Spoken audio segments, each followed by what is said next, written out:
Welcome back to the channel. In today's episode, we're uncovering one of the greatest mysteries of Arctic exploration, the ill-fated Franklin expedition. Join us as we journey into the frozen north, explore new discoveries, and piece together what really happened to Sir John Franklin and his crew. Don't forget to subscribe and hit the bell so you never miss an episode. Let's dive in. During the early 19th century, the Arctic occupied a powerful place in the imagination of Europe. Vast, unmapped, and hostile, the polar regions represented both the limits of human endurance and the promise of imperial achievement. Among the great unanswered questions of the age, none was more compelling than the search for the Northwest Passage, a navigable sea route linking the Atlantic and Pacific Oceans through the Arctic. For centuries, explorers believed such a passage existed. Maps left blank spaces where ice and uncertainty prevailed. Each expedition that returned without success only deepened the conviction that the route must lie just beyond the last known horizon. By the 1800s, Britain stood at the center of this pursuit.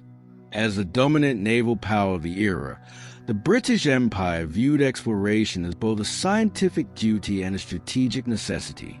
Control of global trade routes meant power, and the Northwest Passage promised faster access to Asia without reliance on routes controlled by rival empires. Arctic exploration was not new. Earlier expeditions had charted coastlines, named islands, and gathered data on currents and ice conditions. Yet progress was slow. Ice crushed ships, scurvy decimated crews, and winters brought darkness and cold beyond human experience. Each attempt revealed how little was truly understood about the polar environment. Despite repeated failures, confidence in human ingenuity remained strong. Advances in shipbuilding, navigation, and provisioning fostered optimism. The Industrial Revolution had transformed technology, and many believed it had also conquered nature itself. Naval expeditions became increasingly systematic. Ships were reinforced for ice, crews were trained for polar conditions, and scientific instruments were added to voyages. Exploration was no longer a matter of daring alone. It was a coordinated enterprise involving government institutions, scientific societies, and naval command. The Royal Navy played a central role. Arctic service became a prestigious assignment, offering the promise of honor and recognition. Officers who returned with discoveries could secure advancement and public acclaim. Failure, however, often meant obscurity, or worse. Public interest in Arctic exploration grew steadily. Newspapers reported on expeditions.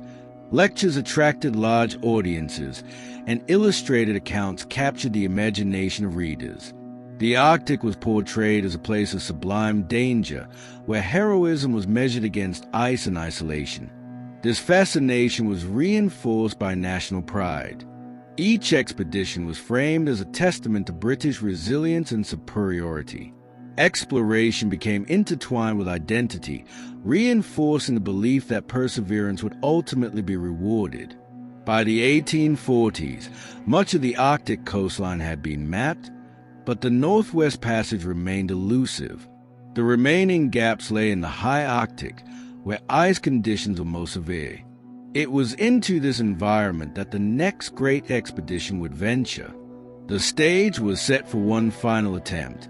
An expedition equipped with the best technology of its time, commanded by an experienced officer, and backed by the full confidence of the British Admiralty.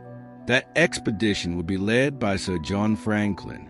By the time the Franklin expedition was conceived, Sir John Franklin was already a well-known figure within the British naval and exploration establishment. His career spanned decades of service, marked by both distinction and controversy. To understand why Franklin was chosen to lead one of the most ambitious Arctic expeditions of the 19th century, it is necessary to examine his background, reputation, and the broader institutional context in which the mission was planned. Sir John Franklin was born in 1786 in Lincolnshire, England. He entered the Royal Navy at a young age, beginning a career that would expose him to naval warfare, global exploration, and extreme environments. Franklin served during the Napoleonic Wars, gaining experience in command and navigation that would later be cited as evidence of his suitability for Arctic leadership. Franklin's association with polar exploration began in the early 19th century. He participated in expeditions aimed at charting the northern coast of North America, journeys that were marked by severe hardship. One of his overland expeditions became infamous for its suffering. Starvation, exposure, and the loss of life defined the experience, earning Franklin the grim nickname the man who ate his boots. Despite these hardships, Franklin returned to Britain as a symbol of endurance rather than failure. These earlier expeditions shaped Franklin's public image. He was perceived as a man capable of enduring extreme conditions and maintaining discipline under pressure. Although critics questioned some of his decisions, the prevailing narrative emphasized perseverance and loyalty to duty. In an era that valued stoicism and sacrifice, these traits were considered virtues. By the 1840s, Franklin was no longer a young officer.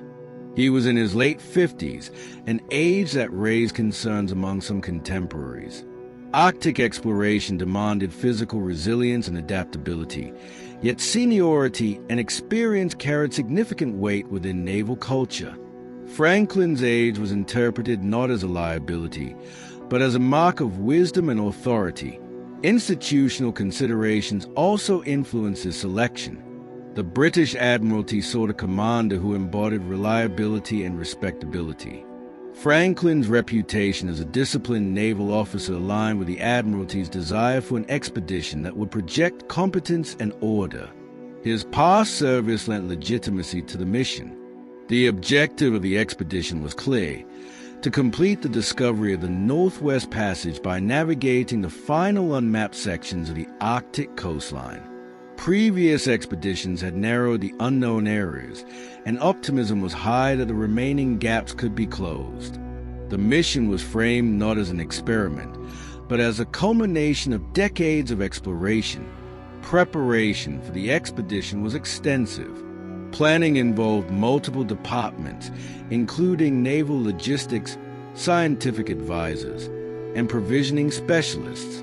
The Admiralty intended the expedition to demonstrate the effectiveness of modern naval organization in overcoming environmental challenges. Franklin's role extended beyond command. He was expected to oversee scientific observations, maintain discipline, and represent British authority in unexplored regions. The expedition carried instruments for magnetic measurement, meteorology, and navigation, reflecting the growing integration of science into exploration. The selection of officers and crew was deliberate. Experienced naval personnel were chosen, many of whom had served in previous Arctic voyages. The presence of veterans reinforced confidence in the mission's success. Familiarity with ice navigation and polar conditions was considered a critical asset. Public perception of the expedition was overwhelmingly positive. Newspapers reported on the preparations with enthusiasm. The voyage was portrayed as a noble endeavor that would secure Britain's place in the history of exploration. Few questioned the underlying assumptions about technology's ability to overcome nature. Franklin himself expressed confidence. His correspondence suggests a belief in the expedition's careful planning and resources. The mission was presented as a logical next step, rather than a gamble. The sense of inevitability surrounding success was reinforced by institutional support and public expectation. The expedition departed in 1845 amid ceremony and optimism. There was little indication that this voyage would differ dramatically from earlier Arctic journeys. It was expected to be demanding, but manageable. The possibility of total loss was not seriously considered. In retrospect, the decision to place Franklin in command has been examined closely. At the time, however, it was consistent with prevailing values. Experience, loyalty, and reputation were prioritized over youthful innovation. The expedition reflected confidence in established practices rather than experimentation. The mission entrusted to Franklin was not merely geographic. It was symbolic. Success would affirm Britain's mastery of exploration and validate decades of investment in Arctic discovery. Failure, though rarely acknowledged, would challenge assumptions about control, progress, and human endurance. With Sir John Franklin at its head, the expedition embodied the ambitions of an empire convinced of its ability to conquer the unknown. The ships were ready, the crew was assembled, and the Arctic awaited. The success of the Franklin expedition depended not only on leadership and ambition, but on the ships themselves. In the mid-19th century, polar exploration demanded vessels capable of withstanding conditions unlike any encountered elsewhere on Earth. Ice, darkness, and isolation placed extraordinary stress on ships and crews alike. For the 1845 expedition, the British Admiralty selected two vessels believed to represent the pinnacle of contemporary naval engineering for Arctic service. HMS Erebus and HMS Terror were not newly built ships. Both had already proven their durability in extreme environments. Their histories lent confidence to the expedition and reinforced a belief that experience and preparation could overcome the challenges of the Arctic. Originally constructed as bomb vessels, the ships were designed with unusually strong hulls to absorb the recoil of heavy mortars. This structural strength later made them suitable for polar exploration. Thick timbers, reinforced frames, and compact proportions allowed the ships to resist pressure from ice more effectively than standard naval vessels. Both ships had previously served in Antarctic exploration during the late 1830s and early 1840s. In those voyages, they had navigated ice-choked waters and endured prolonged exposure to cold. Their survival in the southern polar regions was widely regarded as evidence of their reliability. By the time they were assigned to the Franklin expedition, they carried reputations as some of the most robust ships in the Royal Navy. For the Arctic mission, the vessels underwent extensive modification. Their hulls were reinforced with iron plating and additional layers of timber to protect against ice damage. Internal heating systems were installed, including steam-powered mechanisms intended to circulate warm air below decks. These innovations reflected growing confidence in industrial technology's ability to improve survival in extreme environments. One of the most significant additions was the installation of steam engines. Adapted from railway locomotives, these engines provided auxiliary propulsion. Though limited in power, they were intended to assist navigation through ice and calm waters. The presence of steam power marked a transitional moment in naval history, combining traditional sail with emerging industrial technology. The ships were also equipped with advanced provisioning systems. Large quantities of preserved food were loaded aboard, including canned meat and vegetables produced using recently developed preservation methods. This innovation was expected to reduce reliance on hunting and prevent nutritional deficiencies during prolonged isolation. Water storage, medical supplies, and clothing were similarly addressed. The expedition carried specialized cold weather gear, tools for ice travel, and scientific instruments. Everything about the ships reflected meticulous planning and a belief that foresight could mitigate environmental risk.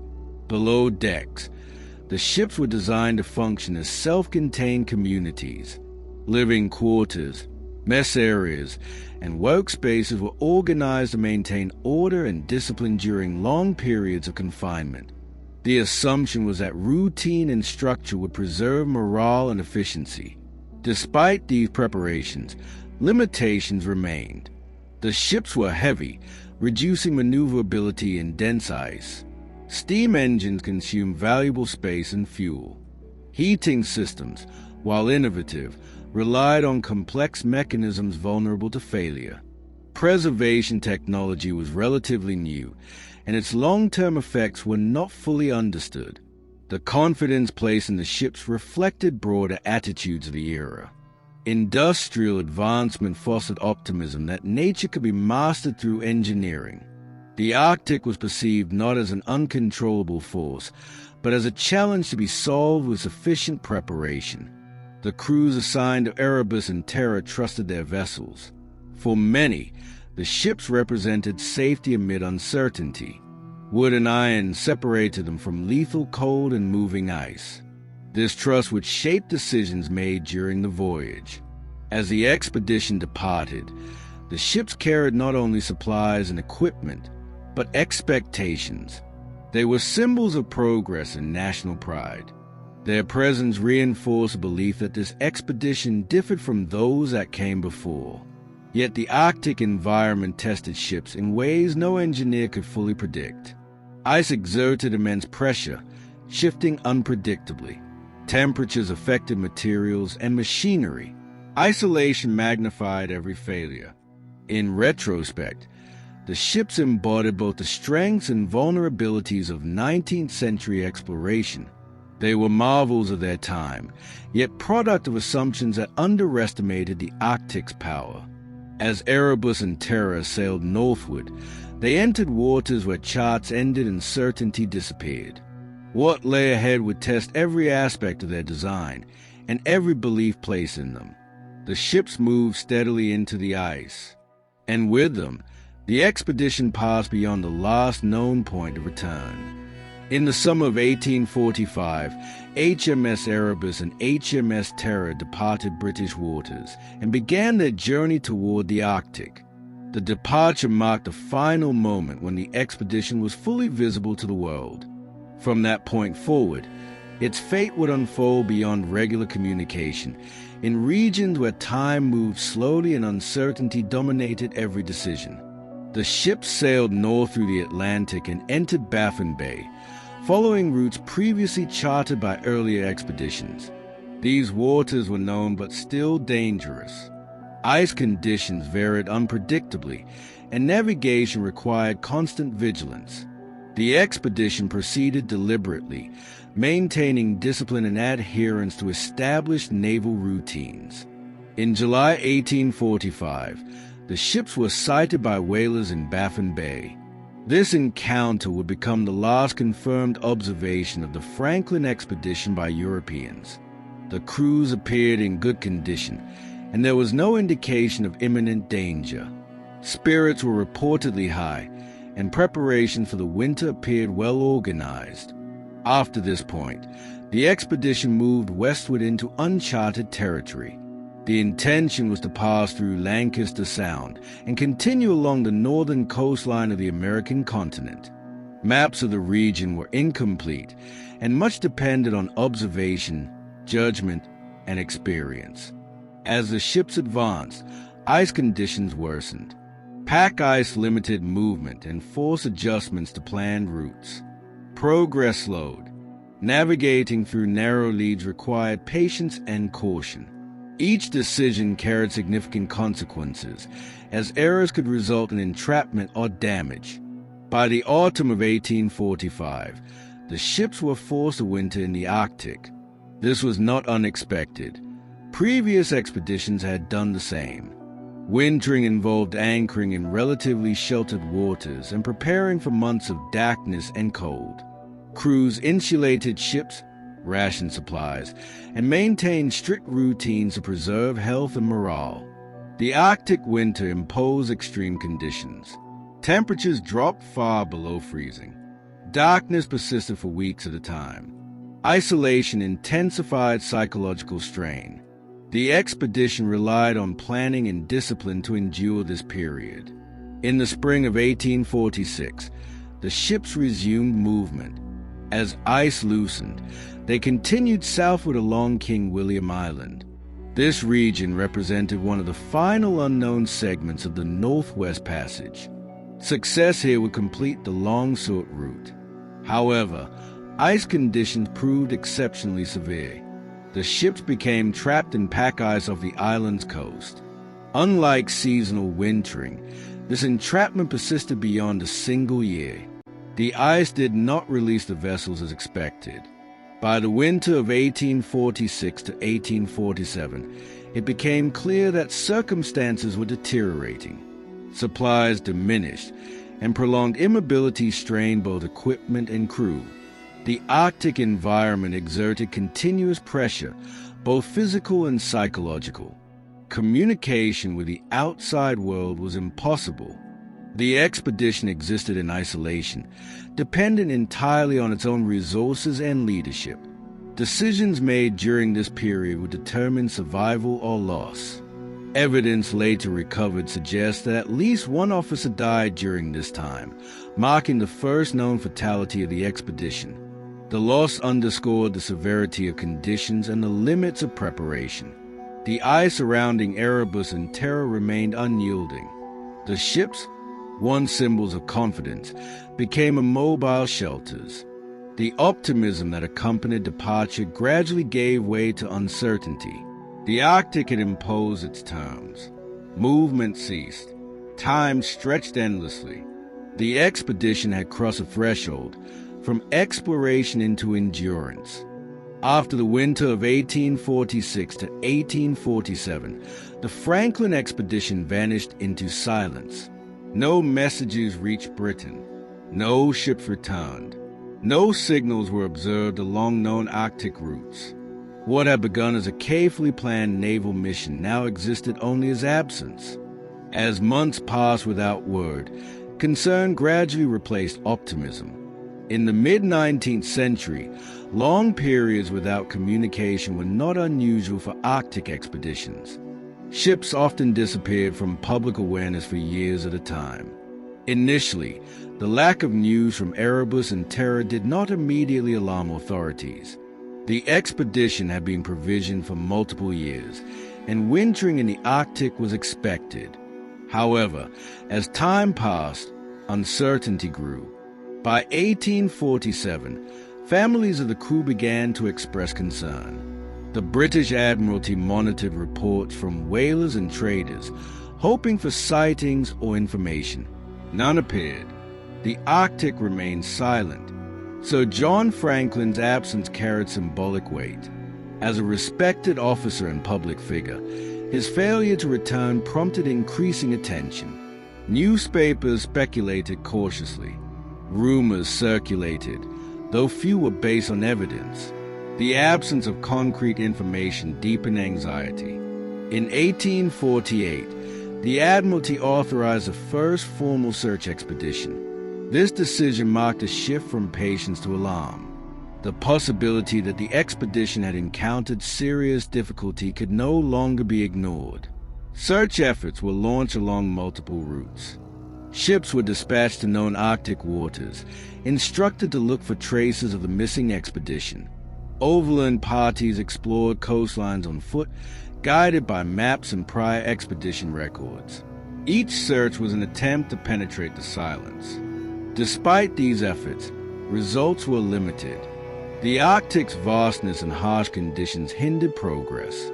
Ice restricted navigation. Weather limited visibility. The searchers encountered the same obstacles that had confronted Franklin's ships. During this period, public interest intensified. The disappearance of the expedition captured the imagination of the British public. It was framed as a mystery and a national tragedy. The Arctic, once a symbol of opportunity, became associated with danger and loss. Lady Jane Franklin, Sir John Franklin's wife, played a central role in sustaining attention. She actively campaigned for continued searches, petitioning the Admiralty and appealing to public sentiment. Her efforts ensured that the expedition was not forgotten. As years passed, the silence grew more ominous. The absence of any direct communication suggested catastrophic failure. Yet without evidence, conclusions remained uncertain. Hope persisted alongside fear. By the early 1850s, multiple search expeditions had been conducted. Some returned with indirect clues, abandoned campsites, scattered equipment, and reports from indigenous communities describing encounters with white men in distress. These accounts, while fragmentary suggested survival beyond initial entrapment. The silence surrounding the expedition was broken not by messages from Franklin's crew, but by traces left behind, silent markers of human presence in an unforgiving landscape. Each discovery raised new questions while providing few answers. The disappearance of the Franklin expedition transformed into one of the greatest mysteries of 19th century exploration. It revealed the limits of knowledge, communication, and control in extreme environments. For Britain, the silence was both a practical problem and a symbolic wound. An expedition representing national ambition had vanished without explanation. The Arctic had absorbed it completely. As searchers pressed onward, they confronted an unsettling reality. The story of the expedition would have to be reconstructed from fragments. The men of Erebus and Terror could no longer speak for themselves. What remained were traces, objects, reports, and memories scattered across ice and coastline. The silence endured, but the search for answers had only begun. As the years passed with no return from the Franklin expedition, the search for answers intensified. What began as cautious inquiry developed into one of the most extensive rescue and recovery efforts of the 19th century. Between the late 1840s and the mid-1850s, numerous expeditions were dispatched into the Arctic, each hoping to locate survivors or uncover definitive evidence of the expedition's fate. The British Admiralty initiated several search missions, while private expeditions, many supported or encouraged by Lady Jane Franklin, expanded the effort further. These searches followed multiple routes, reflecting uncertainty about the expedition's intended path and final position. The Arctic was vast, and each search party operated with limited information. Early expeditions encountered little direct evidence. Ships navigated through known channels, while overland teams explored coastlines on foot and by sled. The environment imposed severe constraints. Ice limited mobility, and short summers restricted exploration windows. Searchers often returned with little more than confirmation of absence. Gradually, fragments of information began to emerge. Some search parties encountered indigenous Inuit communities who reported sightings of foreign ships trapped in ice and encounters with desperate men traveling south. These oral accounts, while initially met with skepticism, would later prove crucial. In the early 1850s, physical evidence began to surface. Abandoned campsites, discarded equipment, and scattered personal items were discovered along the Arctic coastline. These findings suggested that the crew had left their ships and attempted to travel overland. The scale of this decision implied extreme circumstances. One of the most significant discoveries occurred when a written record was found in a stone cairn on King William Island. This message confirmed that the ships had become trapped in ice and that Sir John Franklin had died. The note, brief and factual, offered the first direct confirmation of the expedition's collapse. Further discoveries painted an increasingly grim picture. Human remains were found in remote locations, indicating that members of the crew had perished during their attempt to escape the ice. The positioning of these remains suggested long, arduous journeys undertaken in harsh conditions. Artifacts recovered from these sites reveal the burdens carried by the men. Heavy equipment, unnecessary personal items, and naval tools were found far from the ships. These objects suggested decisions made under stress, where discipline and habit overrode practical survival considerations. Search expeditions documented these findings meticulously. Reports were sent back to Britain, gradually assembling a narrative of decline. The realization emerged that the expedition had not ended suddenly, but had deteriorated over time through exposure, starvation, and exhaustion. The rescue missions themselves were not without cost. Searchers faced the same dangers as a lost expedition: ice, cold, and isolation. Some searchers died in the process, adding to the human toll associated with the Franklin mystery. Public reaction evolved as discoveries accumulated. Initial hope for rescue gave way to mourning. The expedition came to be viewed as a tragedy rather than a missing voyage. Yet the absence of complete information ensured that questions remained unanswered. By the mid-1850s, it was accepted that no survivors remained. The focus shifted from rescue to recovery and documentation.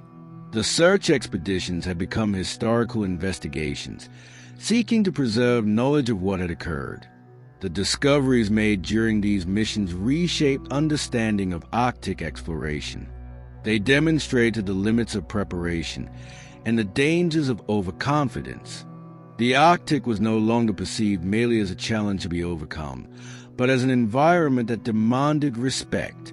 Despite the growing body of evidence, the full story remained incomplete. Many details were inferred rather than confirmed. The Arctic retained its silence, revealing only fragments of the expedition's final years. What was clear was that the Franklin expedition had not failed quickly. It had endured, adapted, and struggled before ultimately succumbing to conditions beyond human control. The rescue missions transformed the expedition's legacy. What had begun as a quest for discovery became a lesson in endurance, loss, and the limits of exploration. Yet one crucial question remained unresolved. What exactly happened to the men after they left the ships? The question of what happened to the crew of the Franklin expedition after they abandoned HMS Erebus and HMS Terror has occupied historians for more than a century. Unlike many maritime disasters, the expedition did not end in a single catastrophic event. Instead, evidence suggests a prolonged struggle marked by gradual deterioration, shaped by environment, health, and circumstance. When the ships were finally abandoned in 1848, the decision reflected desperation rather than strategy. The crews faced an Arctic environment that offered little margin for error. Ice conditions showed no sign of releasing the vessels, and remaining aboard meant slow decline. Leaving the ships was an attempt to regain agency in a situation where time and resources were running out. The route chosen by the men indicates an intention to travel south toward known trading posts or regions frequented by indigenous communities. This choice suggests awareness of possible rescue or assistance. However, the distance was vast and the terrain unforgiving. The men were required to haul boats, supplies, and equipment across ice and rocky ground. Physical evidence recovered during later searches reveals the challenges they faced. Skeletal remains showed signs of extreme malnutrition. Bones were fragile, and muscle mass had clearly wasted away. The progression of starvation would have reduced strength, coordination, and decision-making ability, compounding the dangers of travel. Medical evidence also points to disease.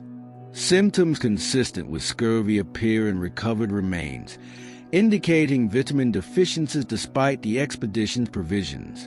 The reliance on preserved foods, while innovative, may not have provided adequate nutrition over extended periods. Health deterioration would have been inevitable. Environmental exposure played a critical role. Arctic temperatures impose constant strain on the human body. Frostbite, hypothermia, and exhaustion would have affected even the strongest individuals. Travel during winter or early spring, when conditions were most severe, increased mortality risk significantly. Accounts collected from Inuit communities provided additional insight. These testimonies described encounters with groups of European men struggling to survive, some appearing ill and desperate. While these accounts were initially questioned by European authorities, later discoveries aligned with many of their details, reinforcing their credibility. Perhaps the most disturbing evidence emerged from the analysis of recovered bones. Cut marks consistent with dismemberment suggested that cannibalism occurred during the expedition's final stages. This conclusion, once controversial, is now supported by multiple lines of evidence. It indicates the severity of starvation and the collapse of conventional survival options. The presence of heavy equipment far from the ships further illustrates a persistence of naval discipline. Men carried items that hindered movement, suggesting adherence to duty and routine even when survival demanded adaptation. This behavior reflects both training and the difficulty of abandoning established norms under extreme stress. Leadership losses compounded these challenges. The death of Sir John Franklin removed the expedition's commanding figure, likely affecting morale and coordination. Subsequent leadership structures were strained by illness and dwindling numbers. Decision-making under such conditions would have been compromised. As individuals weakened, group cohesion likely deteriorated. Smaller groups or solitary individuals would have been more vulnerable to environmental threats. The scattering of remains across wide areas supports the idea of fragmentation over time. The crew's fate unfolded over months or years rather than days. This prolonged decline underscores the difference between sudden disaster and slow attrition. Each stage of deterioration reduced the likelihood of recovery, creating a cycle of weakening and loss. By the time search expeditions arrived, no survivors remained. What they found were remnants, objects, bones, and traces of human effort etched into the landscape. These fragments form the basis of historical reconstruction. The question of what happened to the crew cannot be answered with absolute precision. Gaps remain, and some details are irretrievably lost. Yet the available evidence presents a consistent narrative of endurance followed by collapse under conditions beyond human control. The fate of the Franklin expedition's crew stands as a testament to the limits of preparation, technology, and discipline when confronted with the Arctic environment. It reveals how ambition, optimism, and confidence can be eroded by isolation and cold. Their story is not one of sudden failure, but a sustained struggle, an effort to survive long after hope of success had faded. The legacy of the Franklin expedition extends far beyond the disappearance of HMS Erebus and HMS Terror. Though the mission failed in its immediate objective, its impact reshaped the course of Arctic exploration, scientific understanding, and public perception of imperial ambition. The expedition became a defining moment in the history of exploration, serving as both a cautionary tale and a catalyst for future discovery. In the years following confirmed loss of the expedition, Arctic exploration entered a new phase. Search missions conducted in pursuit of Franklin's crew mapped vast regions of previously uncharted territory. Ironically, the failure of the expedition contributed more to geographical knowledge than its success might have achieved. Coastlines were charted, islands documented, and routes recorded as a direct result of the prolonged search. The expedition also altered attitudes toward Arctic environments. Prior to Franklin's voyage, confidence in technology and planning dominated exploration philosophy. The loss of a well-equipped expedition challenged assumptions about human control over nature. The Arctic came to be understood not merely as a navigational obstacle, but as an environment demanding adaptation, respect, and cooperation with local knowledge. One of the most significant shifts involved the recognition of indigenous expertise. Inuit knowledge, initially dismissed or undervalued, proved critical in reconstructing the expedition's fate. Their accounts, survival techniques, and understanding of the environment highlighted the limitations of European methods. Future explorers increasingly acknowledged the necessity of learning from indigenous communities. The Franklin expedition also influenced naval and scientific practices. It prompted reassessment of provisioning methods, clothing, and health management in extreme environments. The limitations of preserved foods and the dangers of nutritional deficiencies became clear. Medical understanding of scurvy and other expedition-related illnesses advanced as a result of the lessons learned. Culturally, the expedition captured the public imagination. Literature, art, and popular accounts transformed the expedition into a symbol of heroism and tragedy. The narrative emphasized endurance, sacrifice, and the thin boundary between triumph and disaster.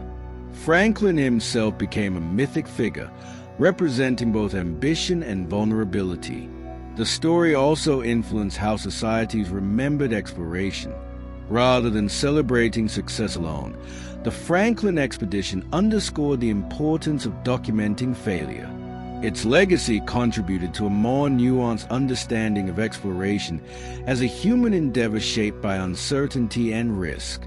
In the modern era, renewed interest in the expedition led to archaeological efforts that located the wrecks of Erebus and Terra. These discoveries provided tangible connections to the past and confirmed elements of historical accounts. The preservation of these sites reinforced the expedition's enduring significance. The Franklin expedition's legacy is not defined solely by loss. It lies in the knowledge gained, the questions raised, and the humility imposed by the Arctic environment. It reshaped exploration from an expression of dominance into a discipline informed by respect for natural forces. The expedition also serves as a reminder of the human cost of ambition. Behind charts and objectives were individuals whose lives unfolded in isolation and hardship. Their experiences, reconstructed through fragments, emphasize the personal dimension of historical events. As a historical case, the Franklin expedition illustrates the intersection of technology, culture, and environment. It demonstrates how confidence and progress can coexist with vulnerability and how institutions respond to failure. The Arctic absorbed the expedition, but it did not erase its influence. The story endured through maps, records, and memory. It continues to inform how exploration is understood and remembered. The legacy of the Franklin expedition lies not in the passage it failed to complete, but in the enduring lessons it left behind, about endurance, limits, and the unpredictable relationship between humanity and the natural world.